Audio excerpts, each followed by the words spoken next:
Muy bien. ¿Cuántos quieren oír una palabra de Dios? Amén. Hace unos días regresaba de la iglesia a mi casa y en el camino ahí vi a una pareja que tenía un letrero y me llamó la atención la pareja. Y en el letrero decía lo siguiente: somos franceses viajando por Sudamérica. Y ese letrero lo usaban era para pedirle a la gente que los transportara, y entonces eso es lo que nosotros conocemos como eh, mochileros, ¿cierto? Estaban de mochileros los franceses. Y eso llamó mi atención y me puse a conversar en ese momento con mi esposa y hablábamos acerca del propósito de muchas personas en su vida. Y en ese instante, mientras hablaba con ella, recordé lo que algunas veces tenía la oportunidad de hablar con personas con las que pude trabajar en diferentes lugares en Londres. Y muchas de ellas me decían: mi anhelo, mi deseo, mi expectativa es trabajar 1 año, 2 años, salir a pasear por el mundo 6 meses, gastármelo todo, regresar, trabajar 2 años, ir a otra parte del mundo, regresar, trabajar, volver a salir de viaje. Y ese era su propósito de vida. Ahora, muchas veces nosotros pensamos que eso es un propósito insignificante. ¿Cuántos de ustedes creen que trabajar para gastarse la plata viajando después y regresar sin nada es insignificante? ¿Cuántos creen que eso es algo que en la vida no va a traer absolutamente nada? Bueno, yo pensé eso en ese momento y dije: trabajar para simplemente viajar por el mundo como que no es algo que yo anhele mucho en el corazón. Pero el Espíritu Santo me hizo ver algo más allá, y es que nosotros debemos vivir por encima de cualquier realización personal. Tal vez usted hoy no esté interesado en trabajar para luego salir de viaje y gastarse toda la platica en un viaje en 6 meses por Sudamérica pidiendo chance ahí a todos los carros, o irse para Europa o para Australia ahí a mochilear. Tal vez ese no sea su interés, pero tal vez usted tiene dentro de su deseo o como realización personal comprar un carro. ¿Cuántos tienen ese deseo de comprar un carro de pronto? O comprar una casa, ¿verdad? O irse de vacaciones ahora en diciembre. De pronto ese es su deseo, ha trabajado todo el año para poderse ir de vacaciones. Pero la Biblia nos dice que aún nosotros deberíamos tener propósitos superiores a esos. Nosotros no estamos aquí en la tierra simplemente para comprar una casa, un carro, o para salir de viaje, o para pagarle la universidad a los hijos. ¿Cuántos tienen ese deseo de pagarle la universidad a los hijos?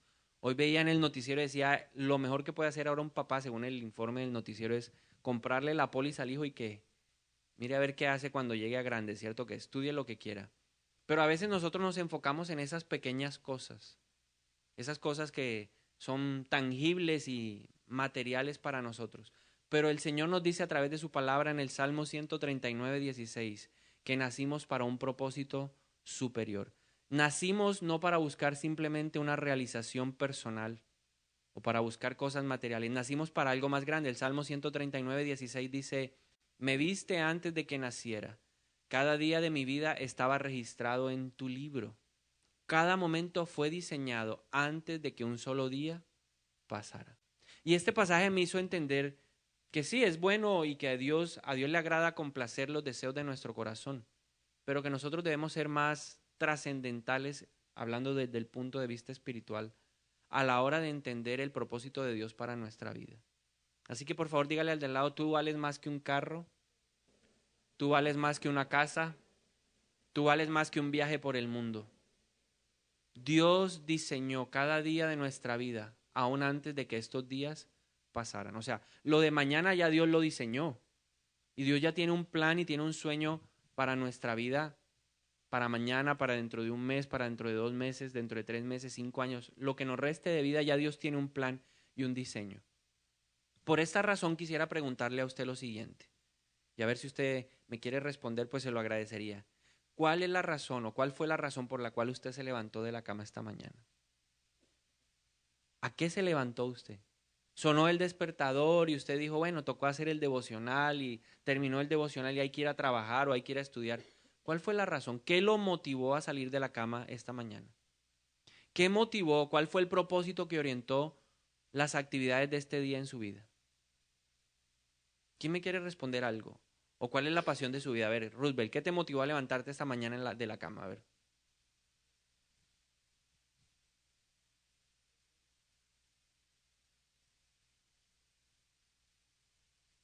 Ok, corregir errores. ¿Quién más me quiere compartir? ¿A qué se levantó? Ajá, ¿y qué más hiciste después? Visión, muy bien. ¿Alguien más? A ver, Estela.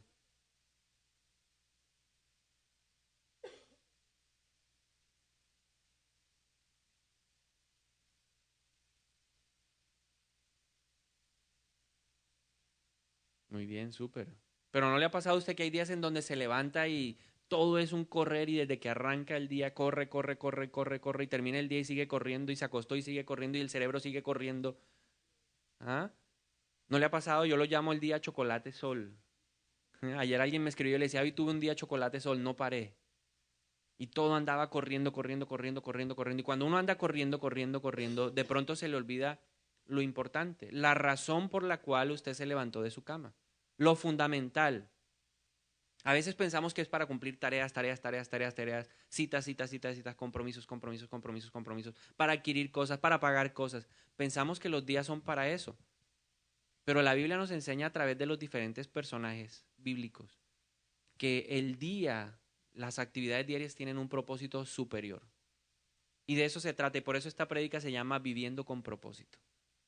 Tenemos que aprender que la vida tiene algo superior. No es solamente salir corriendo, irse para el colegio y ir a clase y presentar los exámenes y regresar del colegio y luego sentarme a hacer las tareas, o la universidad, ir a la universidad, regresar de la universidad y hacer los exámenes y preparar y estudiar, hacer todo lo que uno puede hacer. Se trata de algo más. Se trata de buscar algo más. Y si pensamos, por ejemplo, en Moisés, Moisés se levantaba todos los días con un propósito. ¿Cuál era el propósito de Moisés? Llevar al pueblo de Israel a una tierra, a la tierra que Dios había prometido. Luego se levantó Josué. ¿Cuál era el propósito de Josué todos los días? Conquistar la tierra y repartirla entre el pueblo de Israel. Ese era el propósito. Él podía hacer muchas actividades especiales y particulares, pero él tenía claro un propósito. Y así como Moisés, Josué o Samuel o Saúl o David o Salomón o cada uno de estos hombres tuvo un propósito específico, Jesús también tuvo un propósito al venir a la tierra. Pablo habla acerca del propósito de Jesús al venir a la tierra. Él dijo en Filipenses 2, el que era Dios no consideró su posición de Dios como algo a lo que aferrarse, sino que se despojó de su condición divina y se hizo como uno de nosotros. Vino a ser siervo. Y como siervo vino a cumplir un propósito. ¿Cuál fue el propósito de Jesús en la tierra? Lucas capítulo 19, versículo 10 nos dice, pues el Hijo del Hombre vino a buscar y a salvar a los que están perdidos. Entonces diga conmigo, ¿cuál era el propósito de Jesús? Él vino a buscar y a salvar a los que están perdidos.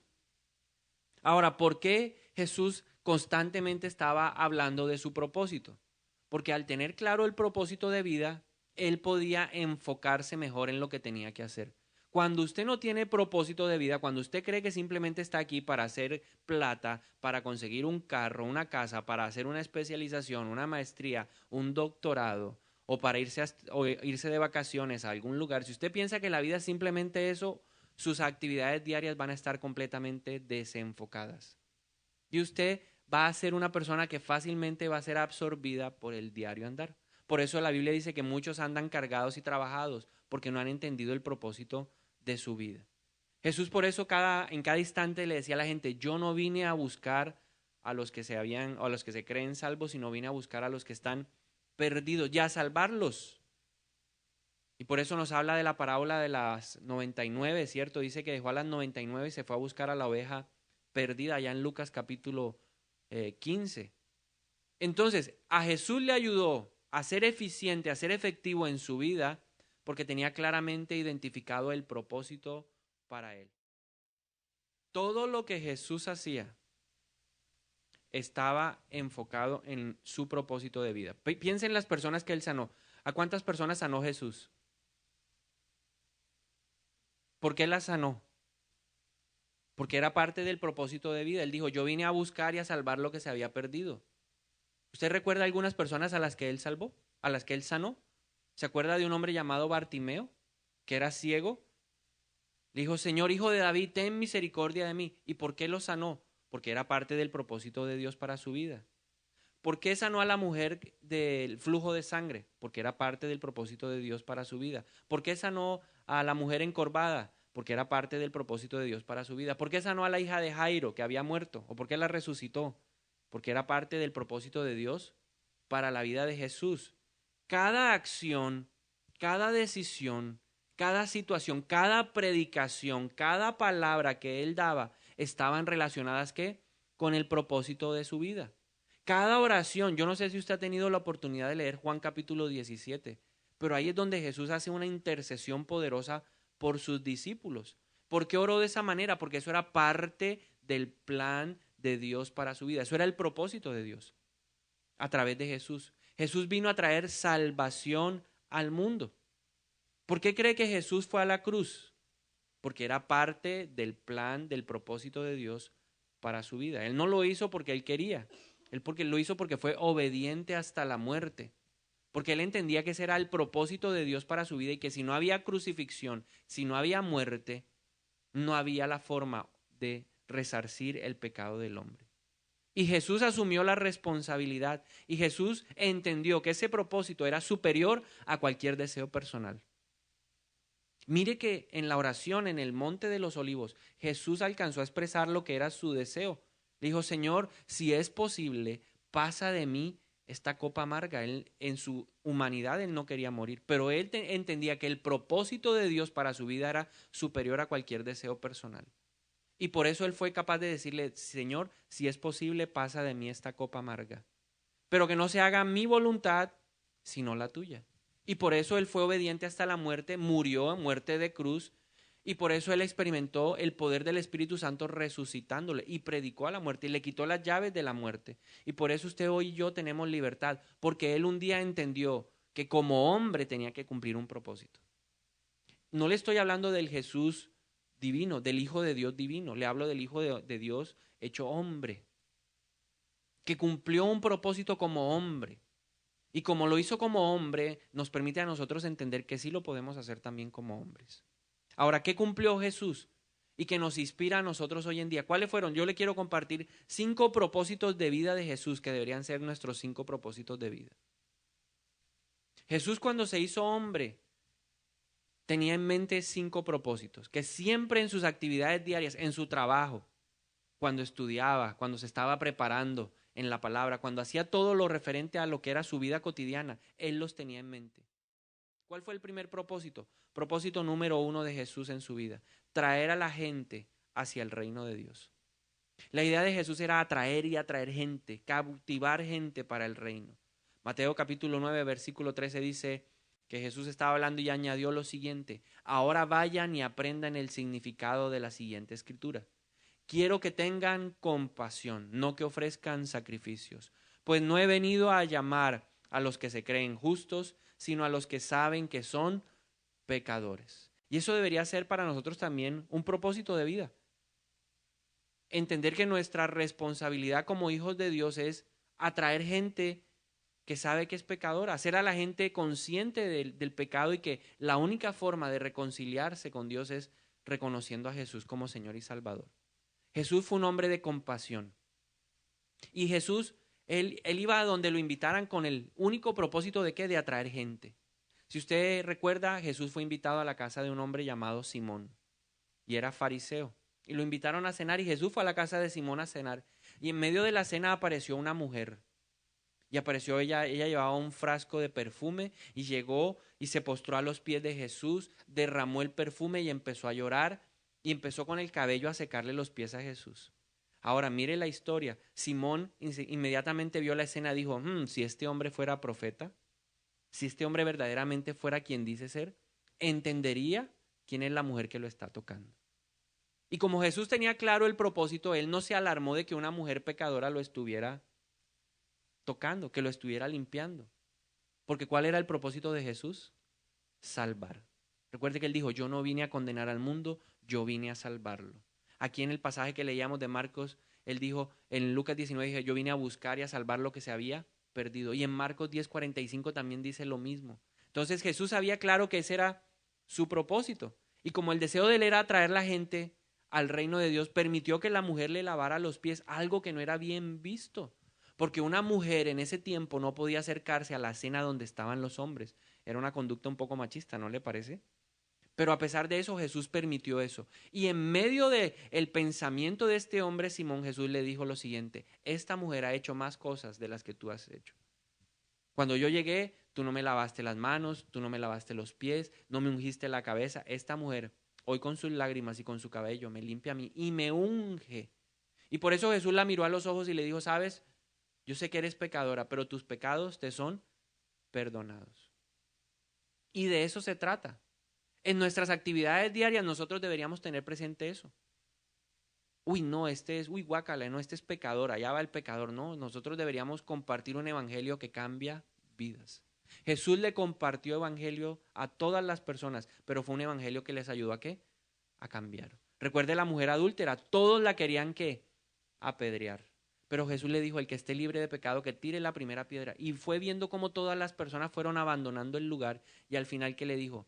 Vete y no peques más. Y la perdonó. Entonces nuestro propósito debe ser como el de Jesús. Número 1, atraer gente. ¿Cuándo fue la última vez que usted se sintió motivado para compartirle a alguien e invitarlo a la iglesia?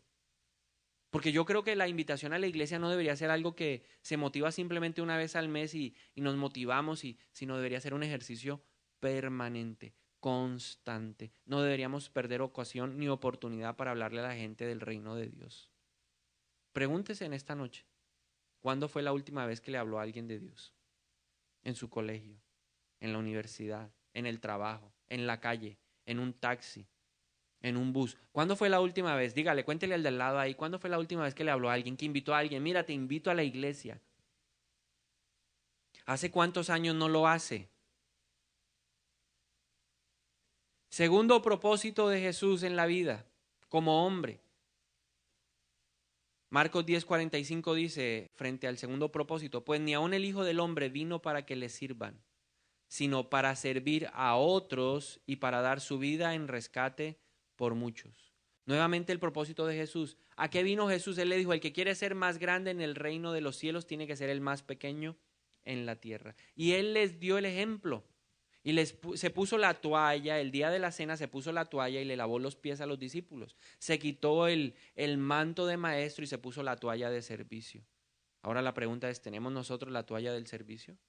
¿Entendemos que las demás personas son superiores a nosotros?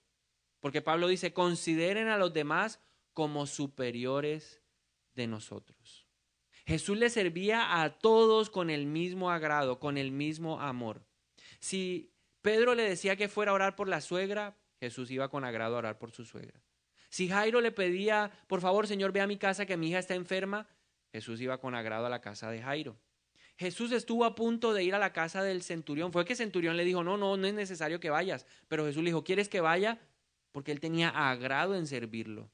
Jesús fue a la casa de Zaqueo, de un publicano que nadie quería, que a todo el mundo le caía mal, pero a Jesús no le importó. Él siempre estaba dispuesto a hacer cosas por los demás. La pregunta entonces para nosotros es: ¿estamos dispuestos a hacer cosas por los demás? ¿O ponemos como excusa: es que estoy cansado, es que no tengo tiempo, es que este no es el mejor momento? Jesús, a pesar de estar cansado, alimentó a 5,000 un día, contando solo los hombres, sin contar niños y mujeres. Luego otro día también estaba cansado, pero alimentó ¿qué? A 4,000 más toda la familia de ellos. Atendió a un joven endemoniado, iba camino a una ciudad y se encontró con un joven endemoniado. Y le dijeron, y el papá le dijo: mire, mi hijo pasa por el fuego, mi hijo está atado con cadenas, ese muchacho nadie lo detiene. Y Jesús se detuvo a atenderlo y liberó al joven endemoniado. Entonces la pregunta es: ¿soy yo una persona dispuesta a servir a los demás? Si a alguien le comparto yo y me dice: ay, yo no tengo en qué irme, ¿será que me puede recoger? ¿Dispongo yo mi tiempo? ¿Dispongo yo de pronto un vehículo, un carro, una moto para ir a recoger a esas personas? Si es necesario hacerlo 2 o 3 o 4 o 5 veces, ¿soy capaz de hacerlo? ¿Soy capaz de ir a buscar a esa persona en taxi y recogerla y traerla a la iglesia si es necesario? ¿No le parece que a veces somos muy cómodos? Porque la Biblia dice que nosotros debemos servir. Ese es un propósito de nuestra vida y debe ser un propósito suyo. Hay gente que no quiere servir en la iglesia porque qué pereza, no cuenta con tiempo, que va, a qué horas hacen todas sus cosas. Y nosotros vinimos fue ¿qué? A servir. Eso fue lo segundo a lo que vino Jesús. Lo tercero, Jesús vino a ser la luz del mundo. Juan 12, capítulo 12, versículo 35 al 36 dice, Jesús contestó, mi luz brillará para ustedes solo un poco más de tiempo. Caminen en la luz mientras puedan, para que la oscuridad no los tome por sorpresa, porque los que andan en oscuridad no pueden ver a dónde van. Pongan su confianza en la luz mientras aún haya tiempo, entonces se convertirán en hijos de luz. Y de eso fue lo que hablamos el fin de semana. ¿Cuál es el deseo de Dios? Que nos convirtamos en gente de luz. Entonces yo debería estar trabajando y debería tener presente los propósitos de Jesús en mi vida. ¿Qué propósitos hemos visto? Traer gente hacia el reino de Dios. Yo debería estar en mi trabajo atrayendo gente hacia el reino. Yo debería estar en mi trabajo, en mi colegio, en mi universidad, sirviendo a los demás, sirviendo al profesor, sirviendo a mis compañeros de trabajo. Si hay algo en que yo pueda ayudarles a los demás, solucionarles dudas, inquietudes, yo lo voy a hacer de buena gana. Porque yo me acuerdo cuando yo estaba en el colegio, yo tenía un compañero que era inteligentísimo. Hizo el ICFES y sacó 391. Era un hombre brillante, pero era un hombre que no le gustaba servir a los demás. Se guardaba la información. Si él entendía algo, él no le quería compartir nada a nadie. ¿Y qué genera una persona de esas? Antipatía.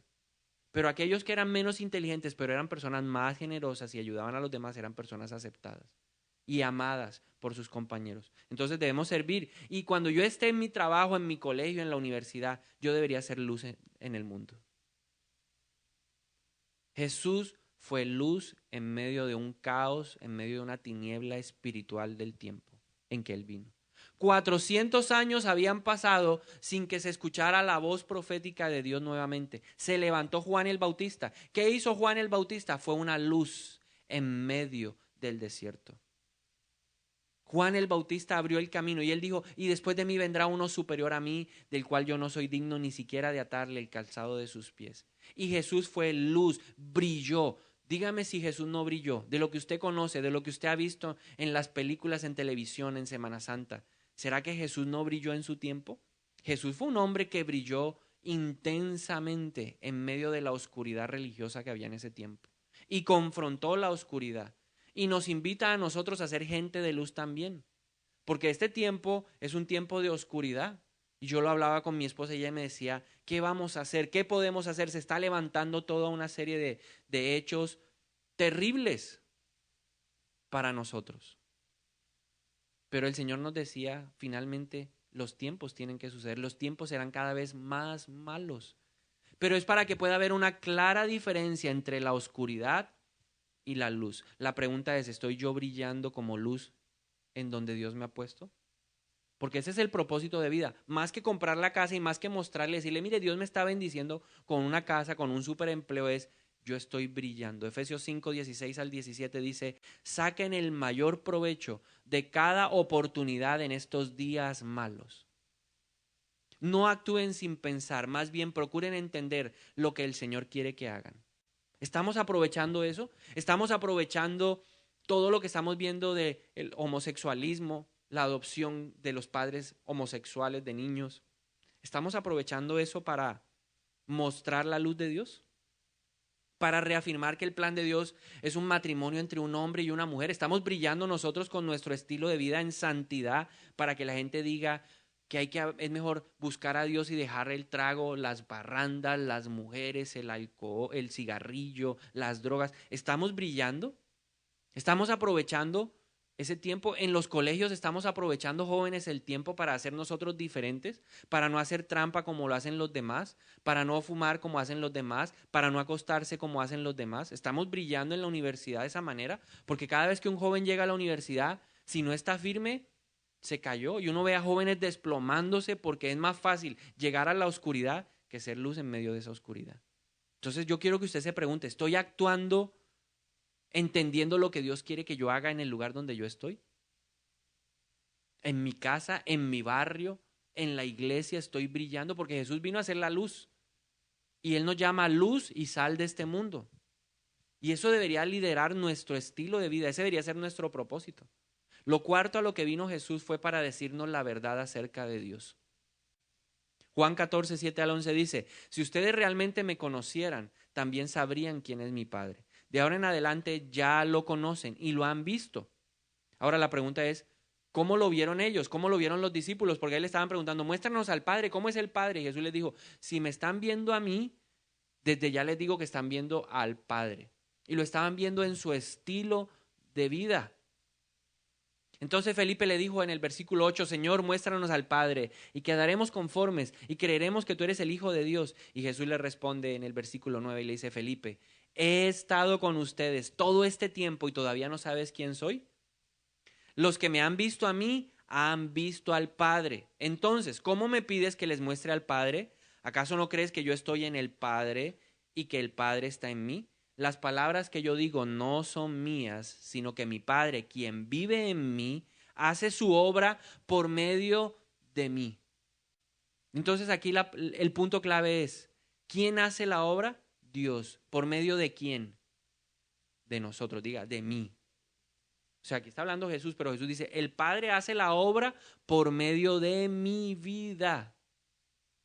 Dios lo puso en la tierra para que usted lleve a cabo un propósito, la obra de Dios por medio de usted, para que sus hijos conozcan de Dios. Yo le hago una pregunta a los que son papás, ¿sus hijos conocen de Dios por medio de usted? Sus hijos pueden ver lo que es Dios, porque ¿qué es Dios? Dios es amor. ¿Sus hijos ven el amor de Dios en usted?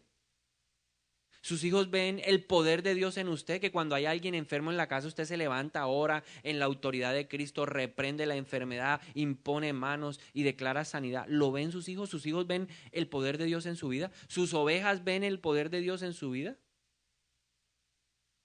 Sus compañeros de trabajo lo van a buscar cuando hay un problema en la empresa, no están las ventas buenas, ¿qué hacemos?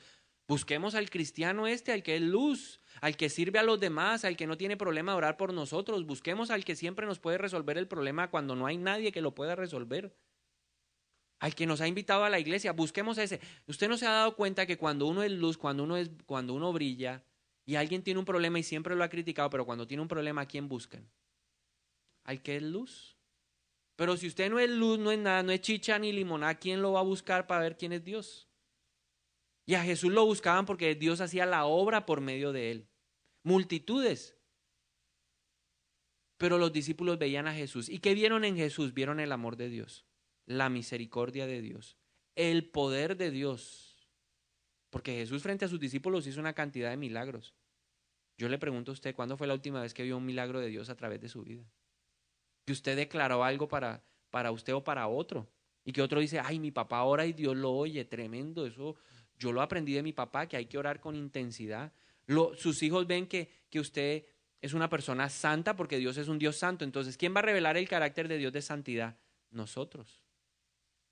Pero, ¿qué dicen los de nuestra casa? ¿Qué dicen los de su trabajo? ¿Qué me diría su jefe si yo pudiera llamarlo ahora y preguntarle, jefe, mire, ¿usted sabía que fulanito de tal es cristiano? ¿Cristiano? Uy, pues este hombre es todo menos cristiano, eso sí, será un crispeto por allá, una cosa así. Yo lo sabía. Los viernes se va de parranda y el sábado amanece aquí en Guayabao y nosotros lo vemos aquí haciendo torcidos. ¿Será que estamos revelando la verdad acerca de Dios? Son preguntas que yo debo hacerme en esta noche. Y lo quinto a lo que vino Jesús. Jesús vino a destruir el trabajo del maligno. Uno como cristiano debería tener esto como propósito de vida. Primera de Juan 3:8 dice, sin embargo, cuando alguien sigue pecando, demuestra que pertenece al diablo, el cual peca desde el principio, pero el Hijo de Dios vino para destruir las obras del diablo. ¿Es usted una persona que destruye las obras del diablo? ¿A qué vino el diablo? A matar, a robar y a destruir. ¿Es usted de los que se le interpone al diablo para que no haga su obra?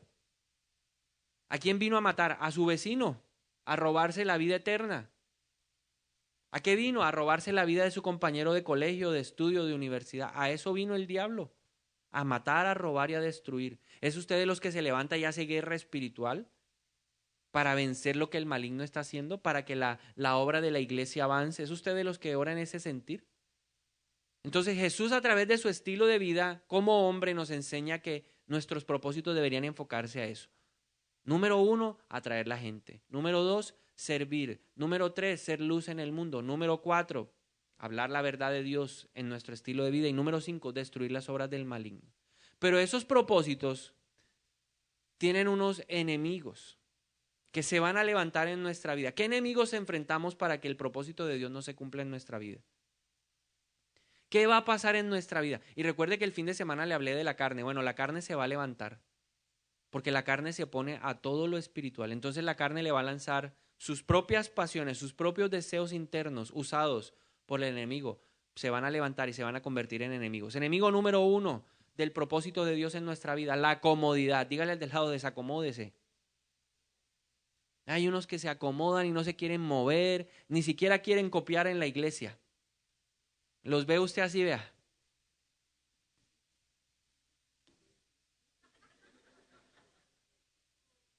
Y salen por la puerta y ¿qué habló el pastor? La mente se les bloqueó, pero es porque son ¿qué? Cómodo. Dígale al de lado, no sea cómodo. Qué bueno, por fin que haya una prédica que le pudimos decir algo. No les gusta salir del ambiente cómodo. Yo me hago una pregunta, ¿por qué no quiere copiar?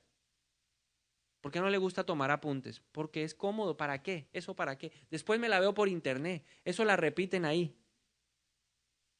Y eso pasa en muchas áreas de nuestra vida. Eso mismo que a veces hacemos aquí pasa en otras áreas de nuestra vida. Queremos que la gente venga a la iglesia, pero no le hablamos a nadie.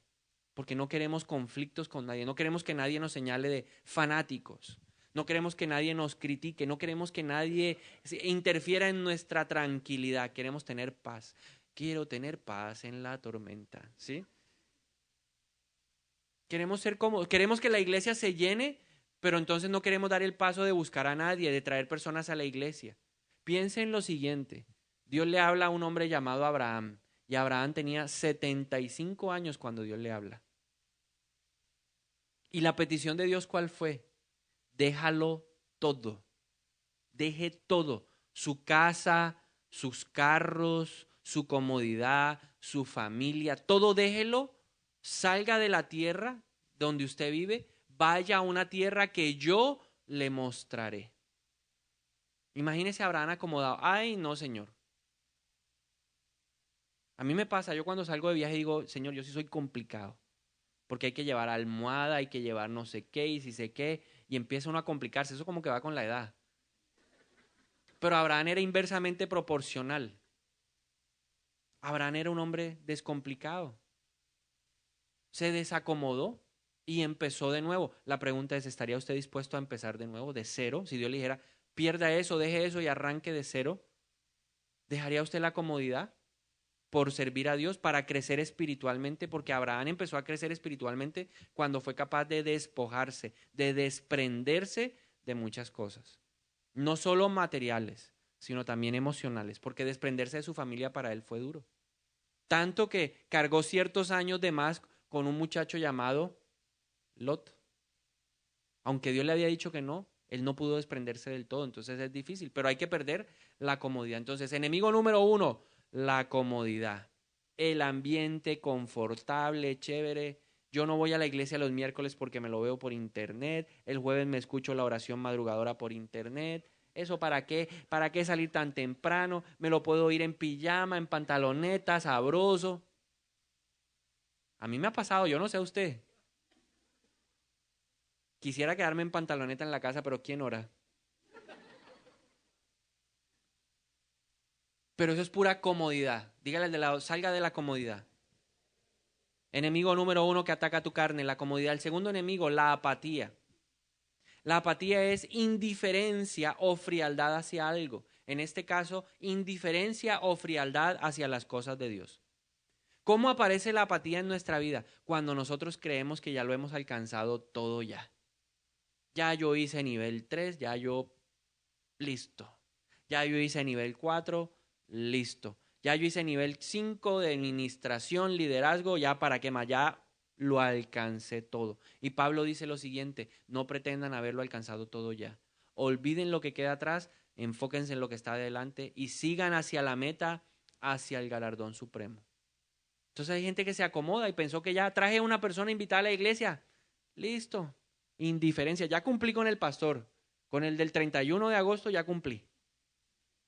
Y no es conmigo. Entonces, La apatía ataca nuestro deseo de leer la Biblia. La apatía ataca el deseo de vivir en santidad. Y la apatía ataca el deseo de servir en la iglesia, en la casa de Dios, o servir a otras personas. Soy indiferente. ¿Para qué? Eso no tiene fundamento, no tiene propósito. El tercer enemigo muy común en nosotros, la pereza. Entonces yo quiero atraer personas a la iglesia, al reino de Dios. Yo quiero ser una persona que es luz. Yo quiero servir a los demás. Yo quiero ser una persona que le dice la verdad acerca de Dios a otros. Yo quiero ser una persona que se opone a la fuerza del maligno, pero hay algo dentro de mí que no me deja. ¿Cierto? Ay. Levántese a orar. Ay, no. Ay. Entonces le gusta postergar. Mire, la pereza la podemos definir de la siguiente manera: negligencia, tedio o descuido en las cosas que tenemos que hacer. Entonces, ¿qué es pereza? Desidia, negligencia, descuido, tedio en lo que tenemos que hacer. Negligencia a la hora de lo que estamos obligados a hacer. Como hijos de Dios tenemos derechos, pero como hijos de Dios también hay obligaciones, porque Dios nos ha dado mucho. Dice, al que se le ha dado mucho, mucho se le pedirá. Dios es un Dios que pide cuentas. Y hay que tenerlo presente. Dios siempre le va a pedir cuenta. Le dice, te di un don, ¿qué hiciste con el don? Te di un talento, ¿qué hiciste con el talento? Te di conocimiento, ¿qué hiciste con ese conocimiento? Dios siempre nos va a estar pidiendo la tarea, siempre a lo largo de su vida. Dios no lo va a soltar. Dios le dijo a Jacob, no te soltaré hasta que haya terminado contigo. Y así le dice el Señor a usted en esta noche. Y todos los días le va a pedir la tarea porque Él es buen papá. Él es responsable. Entonces nos va a decir, así como Jesús fue responsable y tienes el ejemplo de Jesús, tú tienes que ser responsable. Pero la pereza no nos deja hacerlo. 4 características de la pereza o del perezoso. El perezoso ama postergar todo. Yo voy al encuentro. No, el de ahora no. El del año entrante. Y llega febrero y dice, no, en febrero no. ¿Cuándo es el otro líder? No, en agosto. Entonces, en agosto voy. O van al encuentro y dicen los 12 pasos. No, ¿para qué? Yo más adelante lo hago. En el próximo curso le aseguro. Y siempre están postergando todo. Una persona perezosa nunca termina lo que comienza. Yo siempre que tengo una cita de cuidado, una consejería y va una oveja por primera vez, le digo, mire, esto implica compromiso y tiene que vencer la pereza. Porque va a tener que venir a la iglesia al curso, va a tener que venir a la iglesia el miércoles a culto, va a tener que venir a la iglesia a oración, va a tener que venir a la iglesia el fin de semana y fuera de eso a su equipo de crecimiento. Mejor dicho, usted se va a plantar en la casa del Señor y va a empezar a producir fruto porque sus raíces son profundas. Porque hemos entendido que una vida que no gira en torno a la iglesia es una vida que no prospera. Y hay gente que no lo entiende, entonces nunca termina lo que empieza. Arrancaron los procesos y ahí quedaron. Tenemos cientos de personas que han hecho eso. Nunca acabaron, nunca se han interesado en terminar. Siempre tienen excusas. La tercera característica de un perezoso, siempre tiene una excusa. ¿Por qué no lo hace? Es que no tengo plata. Es que no tengo tiempo. Es que el trabajo, es que mi mujer, es que mis hijos. Siempre hay una excusa para el perezoso. Y la cuarta característica del perezoso, no hace las cosas y vive insatisfecho. Vive insatisfecho. Proverbios 13:4 dice, los perezosos ambicionan mucho y obtienen poco. Y voy a estar en la alabanza, y yo voy a estar predicando, y voy a estar enseñando, y voy a empezar a tocar guitarra, y luego voy a aprender a tocar bajo y batería. Yo los veo. Pero hay mucho perezoso, dígale de lado, hay mucho perezoso. Le ponen un poquito de presión a la cosa y se desinflan. Y eso daña el propósito de Dios para nosotros. ¿Qué cosas no ha hecho usted por pereza para el Señor? ¿Qué le ha dado pereza? Pregúntese. Y cuarto enemigo, la ignorancia. Oseas 4:6 dice, mi pueblo está siendo destruido porque no me conoce. Entonces, Jesús vivió una vida con propósito. Jesús vivió para atraer la gente al reino. Jesús vivió para ser una persona que era la luz del mundo. Jesús vino a servir. Jesús vino a hablarnos acerca de la verdad de Dios y Jesús vino a destruir las obras del maligno. Y esos deberían ser nuestros propósitos. Si yo estoy trabajando, no importa en lo que trabaje, mi propósito debería ser eso, atraer gente a que conozca de Dios, ser luz en medio de la oscuridad, sirviendo a las demás personas, dándoles a conocer el verdadero carácter de Dios, que Dios es amor, que Dios es misericordia, que Dios es fidelidad, pero que Dios también es poder, que cuando yo oro, dice, la oración del justo es poderosa, pero que mi oración la gente diga, vamos a orar con este porque este tiene poder del cielo, que se note que nosotros cumplimos eso, que nos levantamos en contra del enemigo y el enemigo tiene que huir en el nombre de Jesús. Eso debería ser nuestro propósito, independiente de lo que usted haga, sea ama de casa, sea estudiante de colegio, sea estudiante de universidad, sea trabajador, dependiente o independiente, no importa lo que usted haga, en la iglesia o fuera de la iglesia, usted debería ser así. Pero debemos analizarnos porque muchas veces no somos así, porque no somos o somos cómodos o ya cogemos apatía hacia las cosas de Dios o ya nos convertimos en perezosos o no conocemos simplemente a Dios y no entendemos que Dios tiene un propósito para nuestra vida. Entonces quiero compartirle para terminar 9 propósitos o 9 formas prácticas, puntos prácticos que le pueden ayudar a tener una vida con propósito. Número 1, para terminar. Tenga en cuenta que Dios tiene un plan específico para su vida. Eso es lo primero que usted tiene que tener presente todos los días. Dios tiene un plan específico para mí. Entonces dígalo conmigo. Dios tiene un plan específico para mí. Nadie más puede hacer lo que Dios diseñó para usted. Entonces no pretenda que su mujer haga lo que usted tiene que hacer. No pretenda que su hijo haga lo que usted tiene que hacer. No pretenda que su papá haga lo que usted tiene que hacer. Hay un plan específico para su vida. ¿Quién lo va a ejecutar? Usted. Número 2. Y esto es bien interesante, este punto. Dios le va a revelar su voluntad paso a paso. Dios ya tiene una fotografía suya al final de sus días. Dios ya lo diseñó. Recuerde lo que decía el Salmo 119:16. Dios ya diseñó cada día anticipadamente. Entonces Dios ya escribió y dijo, yo quiero que él sea ministro de alabanza. Pero no le va a revelar todo lo que tiene con usted como ministro de alabanza porque usted lo va a ir conquistando, ¿qué? Paso a paso. ¿Por qué Dios le va revelando a usted las cosas paso a paso? Para que usted aprenda a crecer en fe, para que su fe crezca. Eso es lo que Dios ha hecho conmigo. Un día yo me senté y empecé a hablar con el Espíritu Santo y le dije, bueno, si yo iba a ser pastor, ¿para qué estudié una carrera de 5 años? ¿Para qué tuve más de 10 años de experiencia profesional? Pues ¿para qué? ¿No? Empiezan las preguntas racionales ahí humanas. Y el Señor me dijo, porque eso hace parte del propósito que tengo contigo. No sobra, no sobra, era necesario. Y Dios me ha ido revelando paulatinamente más cosas. Luego nos reveló la iglesia. Nos llamó a ser pastores y luego dijo, ya no solamente quiero que sean pastores, ahora van a ser una iglesia. Y luego de la iglesia reveló un colegio. Y luego del colegio ahora le preguntaba yo al Señor, bueno, ¿y ahora qué sigue? ¿Cuál es el siguiente reto? Porque Dios va a ir revelándote su voluntad, ¿qué? Paso a paso. Y usted tiene que ir cumpliendo esa voluntad punto por punto, paulatinamente. No se desespera. Ay, Señor, yo quiero ya que me muestres a las naciones. Yo quiero estar ya en las naciones. Pues empiece por la nación de Montería, por los barrios de Montería. Empiece por ahí. Quiere ir a pasear por el mundo, pero no ha empezado por su ciudad. Ser luz en medio de la oscuridad de su casa, de su familia. ¿Ya alcanzó a los de su familia? ¿Cuántos tienen a todos los de su familia ya listos? Ya, estamos todos en el cielo matriculados. Entonces no ande pensando en viajar tanto por el mundo. Concéntrese en su casa, concéntrese en los de su familia, los de su sangre.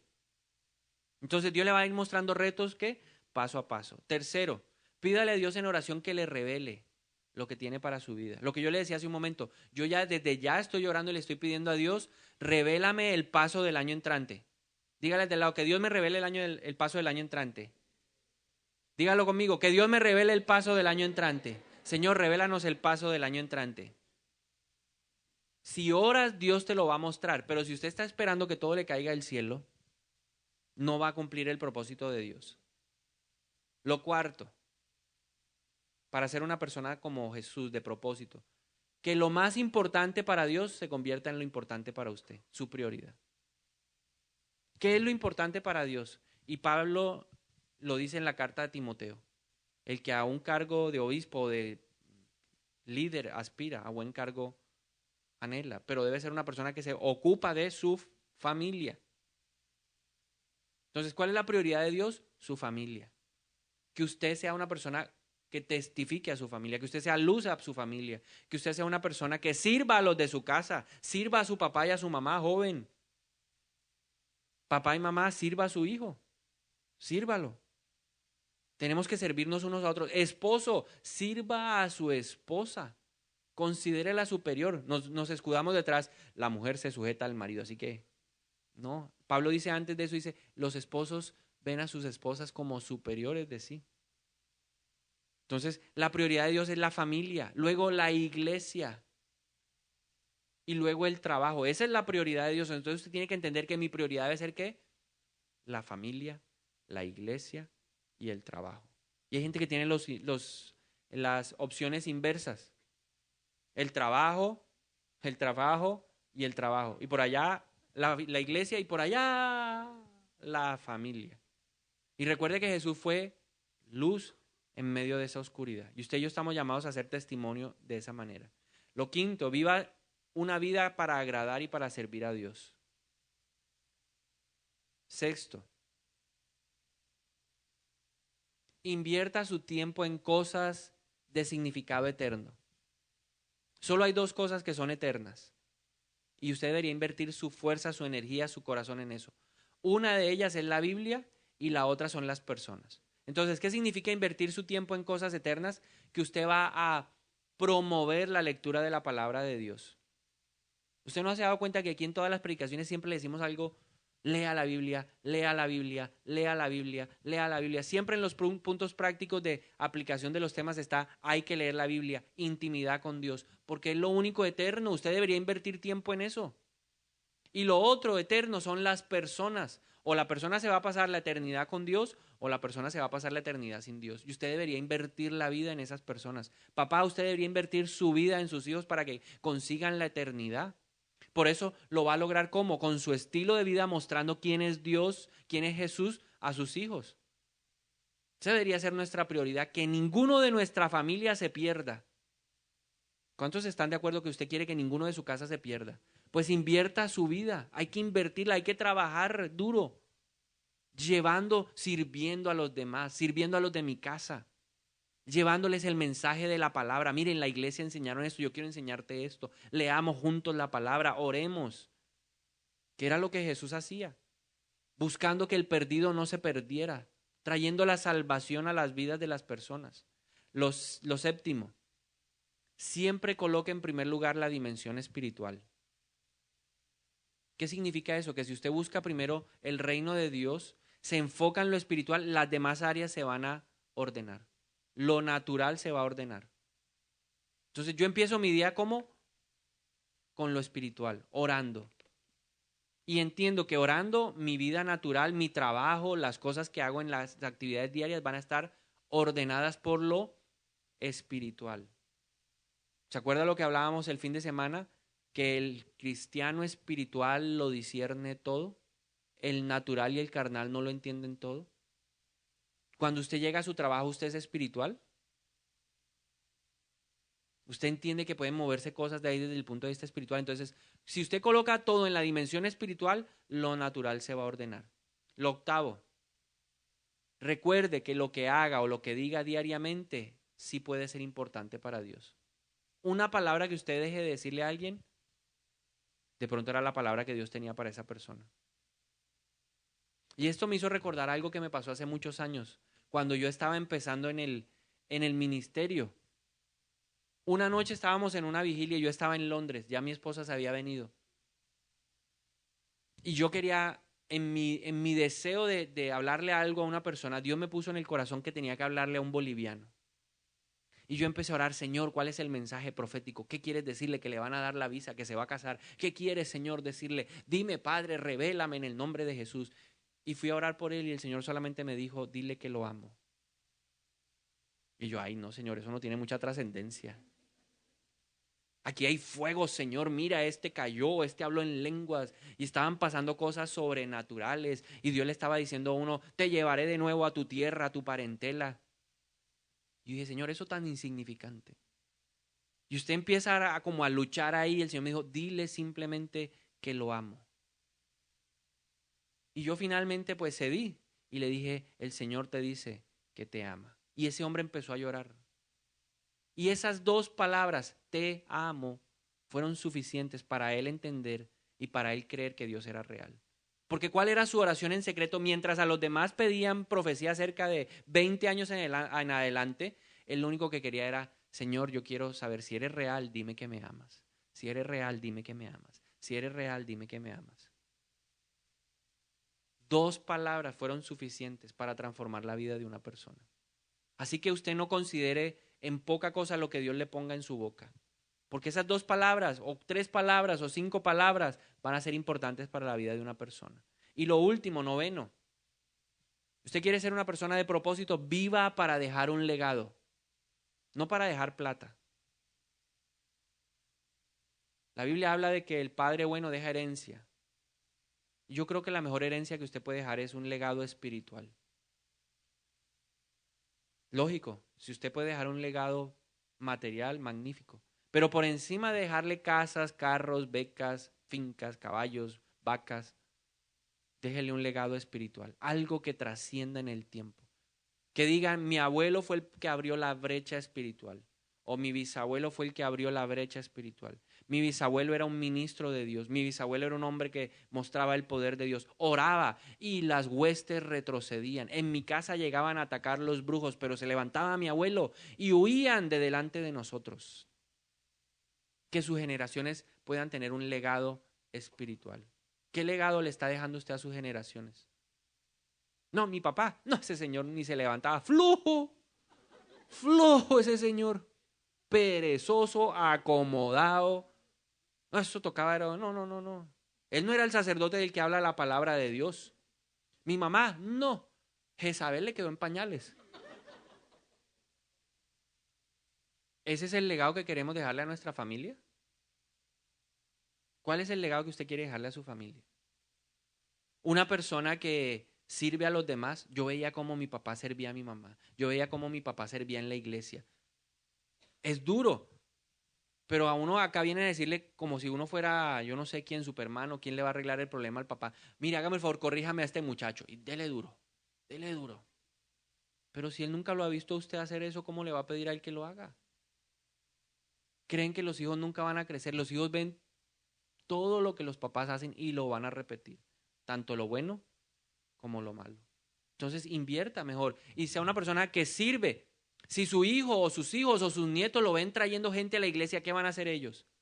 Traer gente para que conozcan del reino de Dios. Si ellos lo ven sirviendo con amor en la puerta, en el staff, en la alabanza, allá en el parqueadero, ¿qué van a hacer ellos? Yo quiero ser como mi papá, yo quiero ser como mi mamá, yo quiero ser como mi abuelo, yo quiero ser como mi abuela, sirviendo. Si ellos ven que ustedes son luz en medio de la oscuridad de la familia, ¿qué van a hacer ellos? Luz. Si ellos ven que usted es una persona que muestra el amor de Dios, muestra la compasión de Dios, muestra el verdadero carácter de Dios, ¿qué van a hacer ellos? Replicar el modelo. Si ellos ven que usted es una persona de oración, que es una persona de ayuno, que es una persona de guerra espiritual, que se opone a las obras del maligno, que usted ora y se ve el poder de Dios, ¿qué van a querer ellos hacer? Lo mismo. Pero queremos que nuestras generaciones sean espirituales y nosotros no somos para nada espirituales. Ahora, termino con esto. Cada vida debe tener un propósito. Si no hay propósito, usted no va a tener entusiasmo y corazón para hacer las cosas. Si hay propósito, usted la va a tener clara y va a luchar por eso. Yo lo animo a que usted empiece a traer personas al reino de Dios. Que se quite esa comodidad, que se quite esa pereza, esa apatía, aún ese desconocimiento de que es necesario hacerlo. Hoy es el día en que usted se va a quitar todo eso. Amén. Usted se va a quitar eso que lo tiene ahí adormecido, que lo tiene atontado, que lo tiene como frustrado. Porque cuando uno no está dando frutos, pues la rama se va a secar. Usted ha escuchado ese pasaje que dice, la rama que no da fruto se corta. Y se seca y la echan finalmente al fuego. Pero el árbol que está dando fruto, ¿qué le hacen? Lo van a podar más. Y hoy Dios quiere podarnos para que nosotros podamos ser unas personas atractivas, que podamos con nuestra influencia atraer personas, que más conozcan, que los de nuestra casa se salven. Que los de nuestro barrio se salven, los de nuestra cuadra, los del trabajo, los del colegio, los de la universidad. Para que tengas ganas de servir, para que tengas ganas de ser luz en medio de la oscuridad, para que la gente conozca la verdad de Dios, para destruir las obras del maligno. Una vida sin propósito es un desperdicio. 70 años de desperdicio, 80 años de desperdicio. Es duro, pero cuando la gente llega al momento de morir, dice: desperdicié tantas cosas. Si hoy usted pudiera reflexionar acerca de eso, ¿qué podría decir? ¿Cuánto tiempo ha desperdiciado? Pero Dios es bueno y nos da una nueva oportunidad. Señor, y en esta noche queremos que gobiernes nuestra vida. Queremos que tú le des sentido y propósito a lo que hacemos. Hoy reconocemos que empezamos a correr como loquitos de un lugar a otro. Y vamos desenfrenadamente paseando por el mundo. Reconocemos que somos peregrinos de esta tierra. Pero que no estamos aquí por casualidad, sino que hay un propósito superior. Reconozco que no estoy aquí en la tierra para adquirir casas, carros, fincas, grandes trabajos. Eso es simplemente algo que va a venir por añadidura si yo tengo claro que mi propósito verdadero es atraer personas al reino de Dios. Si tengo claro que mi propósito es servir a los demás, que mi propósito es iluminar a un mundo que se está perdiendo en medio de la oscuridad. Todo esto va a llegar si entiendo que mi propósito es dar a conocer a los demás, a los que me rodean, quién eres tú. Que mi propósito es oponerme al reino de la oscuridad, porque ya yo no pertenezco a ese lugar. Mi lugar es el lugar de la luz, el reino de la luz, el reino de Jesús. Por eso en esta noche yo quiero pedirte perdón por todo lo que se ha robado el propósito tuyo para mi vida. Te pido perdón por ser una persona acomodada. Te pido perdón en esta noche por ser una persona apática, indiferente, fría hacia tus cosas. Perdóname por haberme enfriado en mi relación contigo. Perdóname por haberme enfriado en la palabra. Perdóname por haberme enfriado en la santidad. Perdóname, Señor, en esta noche por haberme enfriado en amar y servir a los demás. Perdónanos, Señor, por ser perezosos. Perdónanos por ser de esos negligentes, displicentes, que no hacen lo que tienen que hacer. Te pedimos perdón en esta noche por no predicar tu palabra. Te pedimos perdón en esta noche por no ser luz en medio de la oscuridad. Te pedimos perdón, Señor, por no ser de aquellos que sirven con amor. Te pido perdón en esta noche por no revelar el carácter de Cristo a otras personas, por mi pereza, por mi deseo de no trabajar mi carácter, por dejarme llevar por las circunstancias, por los momentos. Perdóname en esta noche, por mi falta de conocimiento. Perdóname hoy, Señor, en el nombre de Jesús. Y renuncio a todo deseo de mi carne de acomodarse, renuncio a todo deseo de mi carne de ser apática, indiferente y fría hacia tus cosas. Renuncio a la pereza y a la falta de conocimiento, en el nombre de Cristo Jesús. Y decido en esta noche entender que tú tienes un propósito especial para mí, único, que solamente yo lo puedo llevar a cabo, que soy importante para el reino, que soy indispensable y fundamental. En esta noche decido reconocer que tú me vas a ir revelando paulatinamente el propósito en mi vida, para que mi fe crezca. Señor, yo te pido hoy que quites de mí todo eso que no me deja avanzar. Yo renuncio a eso que no me deja avanzar, a eso que hoy me tiene ahí sentado, adormecido, que no me deja progresar y entender lo que tú tienes para mí, que no me permite comprender, que viendo no veo, que oyendo no escucho. Señor, renuncio a ese espíritu de estupor, de apatía, en el nombre de Cristo Jesús. Y revélame en esta noche el paso del siguiente año, Señor. ¿Qué quieres tú? ¿Hacia dónde me quieres mover?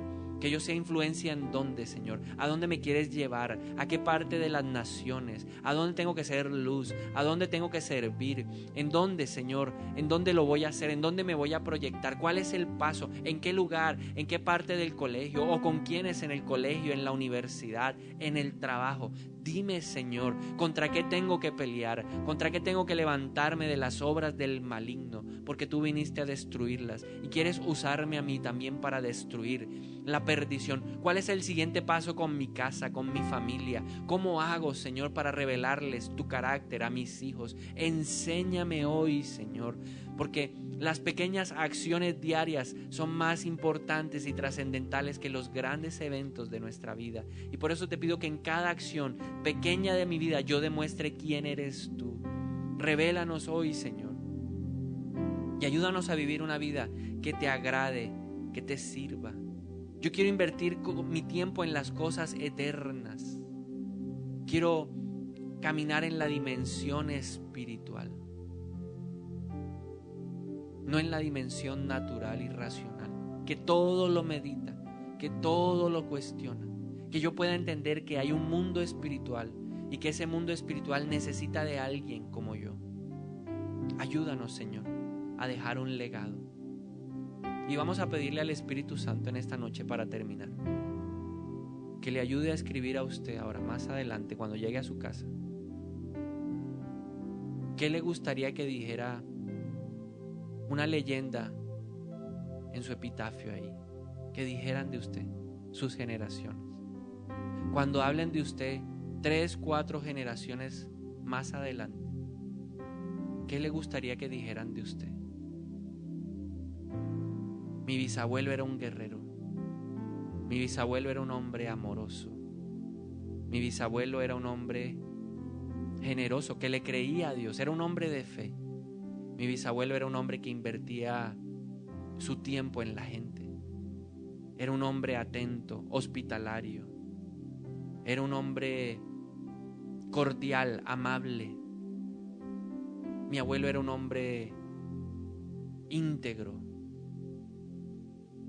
esposo de una sola mujer. Jamás vi que la maltratara. Siempre la vi que la sirvió con amor y con respeto.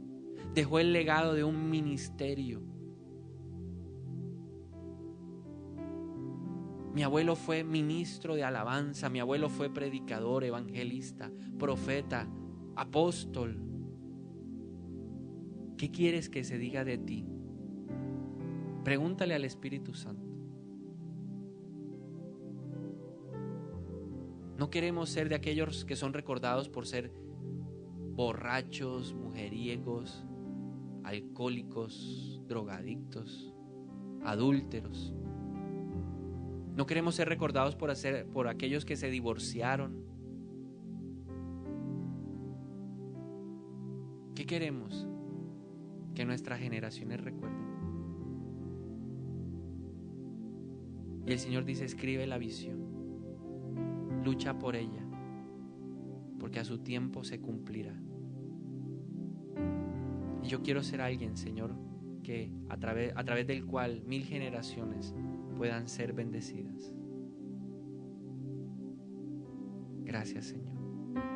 Bendecimos esta noche, este tiempo.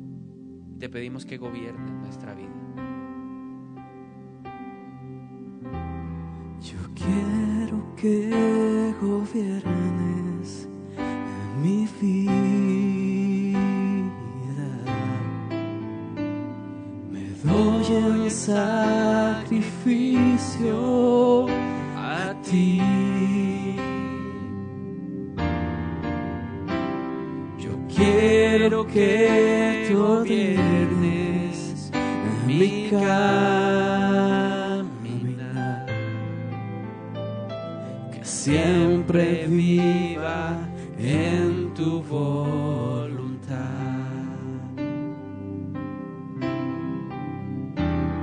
Yo quiero que gobiernes mi vida. Me doy en sacrificio a ti. Yo Yo quiero que tú ordenes mi caminar, que siempre viva en tu voluntad. Y desde ya, Señor, te presentamos los planes que tienes para nosotros en el último trimestre del año y en el año que va a empezar. Gracias, Señor.